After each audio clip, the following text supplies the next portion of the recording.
고린도전서 5장 9절부터 13절까지 저와 여러분이 한 절씩 교독하겠습니다. 신약성경 268페이지입니다. 내가 너에게 쓴 편지에 음행하는 자들을 사귀지 말라 하였거니와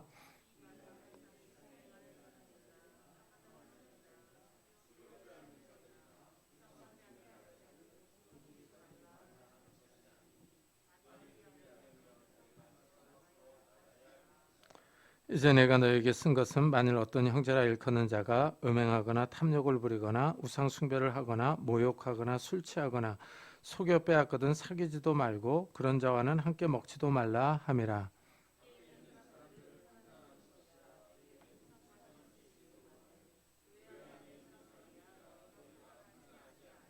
다 같이 밖에 있는 사람들은 하나님이 심판하시려니와 이 악한 사람은 너희 중에서 내쫓으라. 아멘. 이 고린도는 이 음란하고 타락한 도시입니다. 이 도시에서 바울이 전도해서 교회를 세웠어요. 이 성도들이 예수를 믿고 과거의 행동을 버리고 경건한 삶을 삽니다. 그런데 교인들 가운데 음행의 죄를 다시 저지르는 사람이 있습니다. 옛 생활로 돌아간 것입니다. 그것도 근친상간의 죄를 저지르고 뻔뻔하게 자랑합니다. 교만한 태도를 보입니다. 여기에 교회 공동체는 그 사람에게 침묵하며 용인합니다. 바울은 이 사람을 공동체에서 쫓아내라 하고 판결을 내립니다. 그리고 세상 사람들의 성향을 말해줍니다. 내가 너에게 쓴 편지에 음행하는 자들을 사귀지 말라 하였거니와 이 말은 이 세상에 음행하는 자들이나 탐하는 자들이나 속여 빼앗는 자들이나 우상 숭배하는 자들을 도무지 사귀지 말라 하는 것이 아니니 만일 그리하려면 너희가 세상 밖으로 나가야 할 것이라 하고 말합니다. 이 바울은 성도들에게 세상 사람들과 교제하지 말라고 하는 것은 아니라고 합니다. 그러면서 바울은 세상 사람들, 예수를 믿지 않는 사람들의 생활 태도를 말해줍니다. 예수를 믿지 않는 세상 사람들의 문화와 종교를 말합니다. 바울은 이런 사람들과 교제하지 않으려면 세상 밖으로 나가야 한다 하고 말합니다. 세상 사람들 가운데 이런 일을 저지르지 않는 사람을 찾아보기 힘들다는 의미입니다. 바울이 이 세상 사람들의 성향을 설명합니다. 그런데 이 성향은 비단 고린도 사람들만 해당하는 것은 아닙니다. 오늘날의 현대인에게도 이런 성향이 일반적으로 나타납니다. 첫째, 이 세상은 음행한다고 말합니다. 이 세상은 음행을 부추기며 유혹합니다. 사람이 이상합니다. 음란한 생각을 합니다. 이런 생각은 끊이지 않고 올라옵니다. 이 성욕을 주체하지 못해서 크고 작은 사건이 발생합니다. 인터넷 매체를 보면 성 관련 범죄 뉴스가 그렇게 많이 올라옵니다. 인터넷에 음란 동영상들이 많이 올라오는 것을 보면은 세상이 음란합니다. 이 고린도 사람들뿐 아니라 온 세상이 타락했습니다. 고대인들이나 현대인들이나 성적으로 타락한 것은 동일합니다. 우리나라에서도 해외에 서버를 두고 음란한 동영상을 올리는 인터넷 매체들이 있습니다. 이런 매체에 청소년들이 그대로 노출되어 있습니다. 어려서부터 이상한 동영상을 접하며 자라납니다. 또한 서울의 큰 거리를 다녀보면 길바닥에 찌라시가 그렇게 많이 뿌려져 있습니다. 이 젊은 여성의 사진이 있는 술집 전단지들이 많이 뿌려져 있습니다. 하나님이 모세에게 10계명을 주셨어요. 10개의 말씀 가운데 하나가 간음하지 말라입니다. 하나님이 직접 나타나시고 직접 말씀하실 정도로 중요한 계명입니다. 그만큼 사람이 음란하다는 의미이기도 합니다. 이 고린도 교인 중에서 아버지의 아내와 잠자리를 한 사람이 있습니다. 의붓 어머니와 관계를 가진 겁니다. 바울은 이런 사람을 교회에서 내쫓으라 하고 명령합니다. 둘째, 이 탐하는 자들이 있다고 합니다. 욕심, 탐심을 뜻합니다. 이건 역시 하나님이 말씀하신 10계명 가운데 마지막 계명입니다. 이웃의 아내나 재산을 탐내지 말라고 하십니다. 사람의 마음이 참 이상합니다. 다른 사람이 가진 떡이 더 크게 보입니다. 다른 사람의 것을 가지고 싶은 마음이 저절로 올라옵니다. 이래서 사단이 일어납니다. 아이들이 놀 때 꼭 다른 아이가 가지고 노는 것을 갖고 싶어하는 아이가 있습니다. 자기는 비행기를 가지고 있는데 옆에 아이가 가지고 노는 장난감까지 가져야 속이 후련합니다. 그래서 자동차를 빼앗습니다. 이러면 아이가 울면서 엄마를 호출합니다. 더 좋은 비행기 장난감을 가지고 있는데도 이상하게 다른 아이의 자동차를 가지고 싶습니다. 사람의 마음에 탐심이 있습니다. 이런 욕심은 어른이 되어서도 변하지 않습니다. 유명한 영화 배우들의 결혼과 이혼 소식을 들어보면 가관일 때가 많습니다. 이혼하고 다른 이성과 결혼합니다. 결혼한 상대를 유혹하여 이혼하게 만들기도 합니다. 배우자를 빼앗는 겁니다. 이 결혼한 사람을 욕심냅니다. 이렇게 사람의 마음에 탐욕이 있습니다. 욕심 때문에 사회에서 범죄가 자주 일어납니다. 이래서 사도 바울은 탐심을 가리켜 우상 숭배라고 규정합니다. 그러므로 땅에 있는 지체를 죽이라. 곧 음란과 부정과 사욕과 악한 정욕과 탐심이니 탐심은 우상 숭배니라 합니다. 이 탐심은 더 가지려는 욕심입니다. 물건이나 사람을 소유함으로 자신을 만족시키는 겁니다. 자기 중심입니다. 하나님을 섬기하는데 자기를 섬기는 겁니다. 하나님 자리에 자신의 탐심을 올려놓습니다. 더 소유하려는 마음을 절제해야 합니다. 그러기 위해서는 있는 것으로 만족해야 합니다. 이 자족하는 마음이 있으면 경건은 큰 이익이 되느니라. 우리가 세상에 아무것도 가지고 온 것이 없음에 또한 아무것도 가지고 가지 못하리니 우리가 먹을 것과 입을 것이 있은즉 족한 줄로 알 것이니라 하고 권면합니다. 하지만 이런 자족하는 마음을 갖기가 쉽지 않습니다. 마음에 자꾸 욕심이 일어납니다. 일확천금을 원하기도 합니다. 그래서 이 복권을 사기도 하죠. 그렇지만 또 어떤 사람들은 그저 조금만 더 원하기도 합니다. 조금 더 원하는 마음은 문제가 없을 것 같습니다. 그런데 문제는 이 조금 더 하는 마음이 멈추지를 않습니다. 하나를 가지면 둘을 갖고 싶고 둘이 있으면 셋을 원하는 것이 문제입니다. 이래서 절제가 쉽지 않습니다. 이래서 성령의 열매 가운데 절제가 있습니다. 성령의 능력으로 우리의 마음을 절제해야 합니다. 우리 마음은 죄로 오염되어 있어서 멈출 줄 모르기 때문입니다. 성령께서 우리 마음을 다스리실 때 이런 욕심과 탐심을 절제할 수 있습니다. 성령께서 이 마음의 탐심, 이 탐심을 이길 힘과 능력을 주십니다. 셋째, 속여 빼앗는 자들이 있다고 합니다. 거짓말로 사기치는 사람입니다.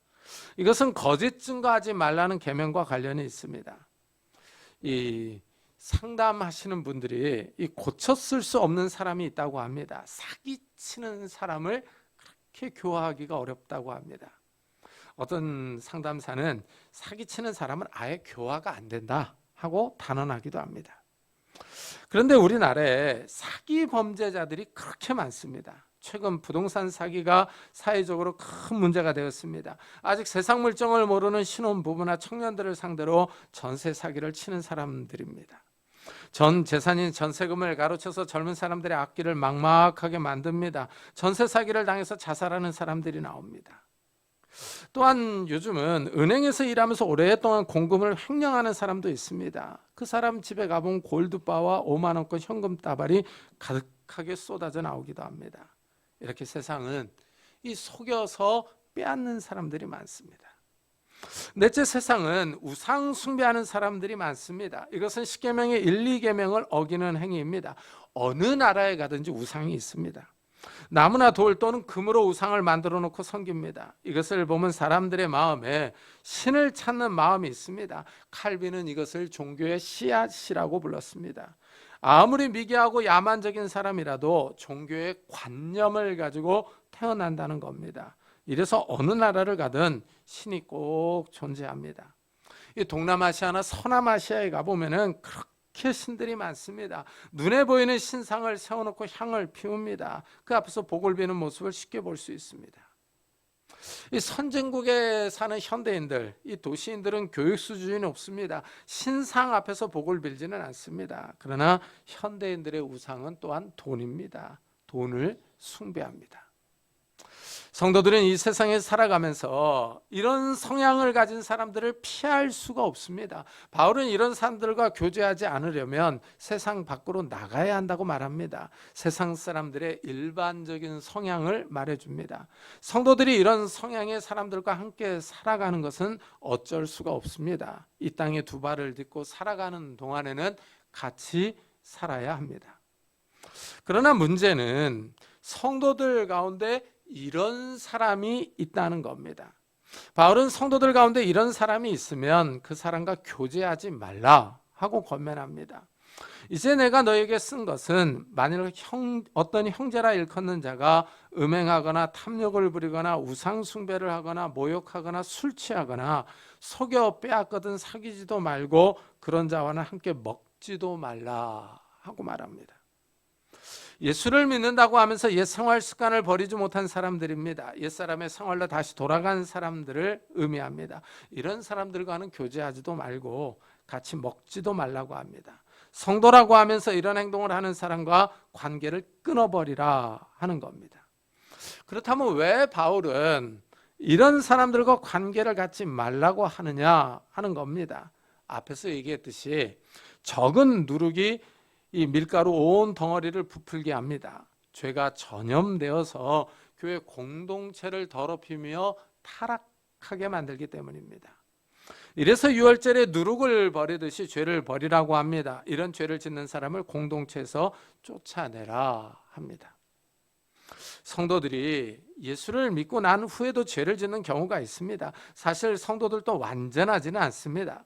그러나 성도들은 죄를 지으면 양심의 가책을 느끼며 회개합니다. 죄를 하나님 앞에 토하지 않고 있으면, 회개하지 않고 있으면 하나님의 손이 누르고 있다는 사실을 느낍니다.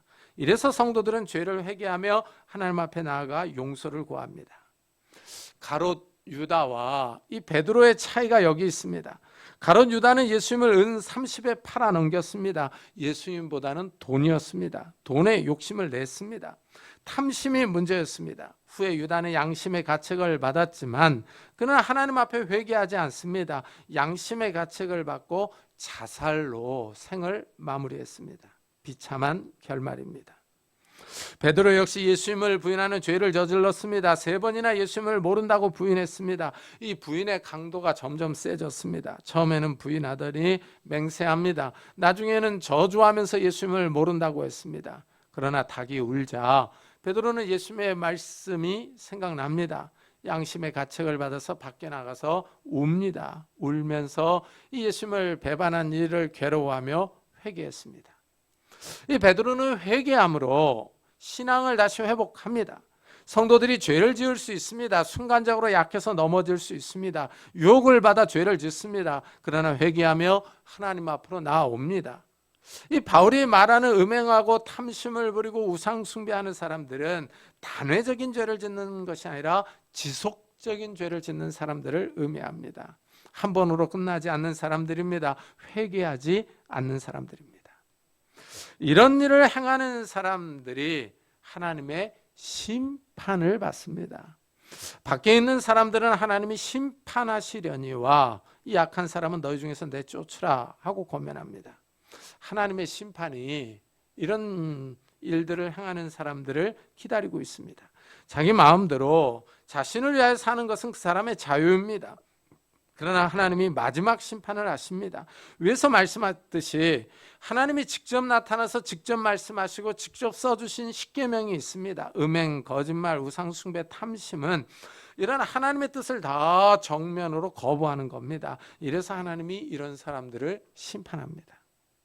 하나님은 정의의 하나님입니다. 그 사람이 행한 대로 돌려주십니다.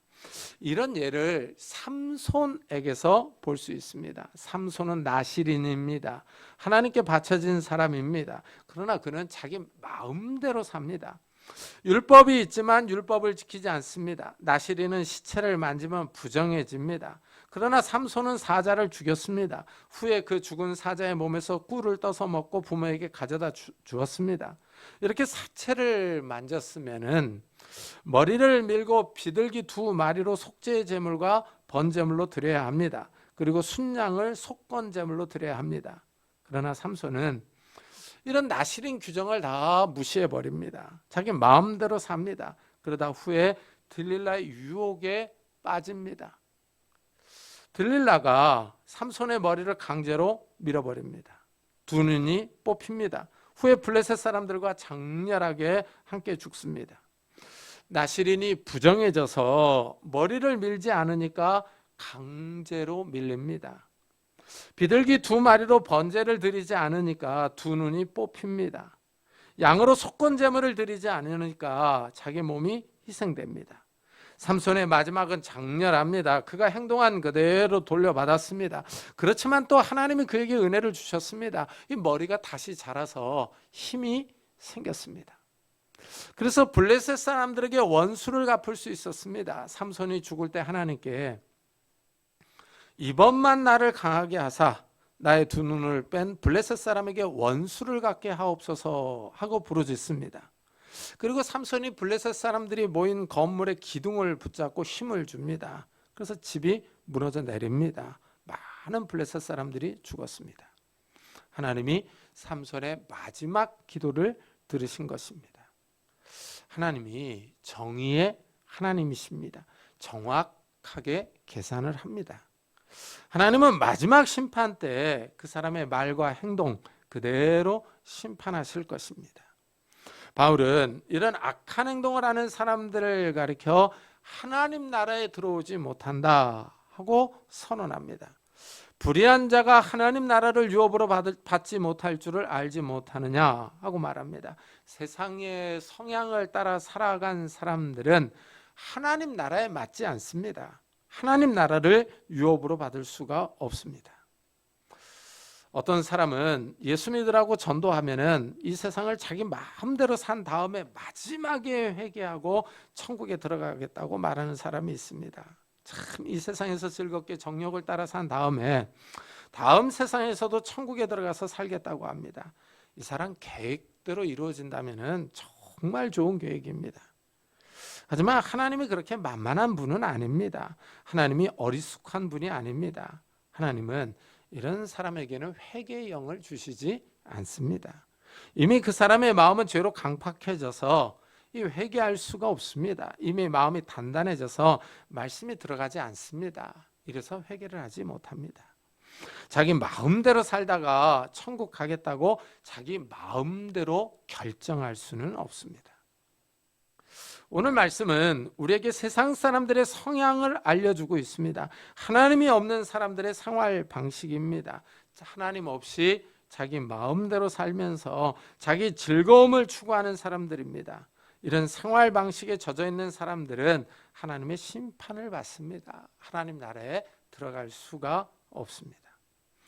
우리는 하나님의 부르심을 받은 사람들입니다. 하나님의 뜻을 따라 살아가야 합니다. 하나님의 말씀은 이런 세상을 거부합니다. 세상 성향과 말씀이 충돌됩니다. 하나님의 뜻은 이 세상과 반대입니다. 이래서 바울은 성도들에게 이 세대를 본받지 말라 하고 권면합니다.